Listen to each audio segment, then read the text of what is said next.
Hear me owner, hear me own, get it in the owner, get it. Oh, the owner, get it in the owner, get it. Jump, jump, get it, jump, jump, get it, jump, jump.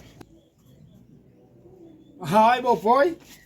Tyini. Uyangaphi na wasonwaba? Ndentoni wena ulinde ntoni wena makhelwa ngexhulumani? Ulinde ntoni ngoba eyithethi mina ndizabe ndiyi-owner. Ndizabe ndi-owner kaloku bayahamba eyithethi. Le kaJuni lo usikuyo uJuni asithethe enyini. Man boy sanusixakekisa man. Ubumamela umongameli utheni ngale nto yoba makuhamba abantu? Ngoba ngavuma uRamaphosa kuvuma ungizo kuvuma uphakela umthakathi. Uvuma ukuphakela umthakathi kuvume zonke izinto. Zintoni ezinizilindileyo? Mabahambe. Umongameli akazingeni ento zenu uthi hayi akukho mntu unelungelo lobuza kwamntu ngempepha zoba lapha abe engenalungelo yena loba abuze. Funeke abantu abasekelwe uhambe bejonga amaphepha ibe ngabo abantu abaqhubeka nojonga amaphepha. Man. Uthini na?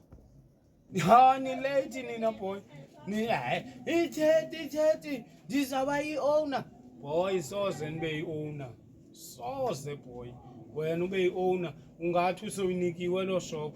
Ufike ke ngoku abantwana banamalophisa ethu. So ngixelela uba amaphupho ami uba yi-owner nge-30 aphelela nje emoyeni kanjani? Mabahambe. And wena akunayo ke inhliziyo yomama. Ndiyakwazi ndikwasisengamakhwenkwe sonke unayo inhliziyo yomama ethile. Ubona ngondikhupha emudini ngole nto uthethayo. Kaloku mna iindaba andizimameli.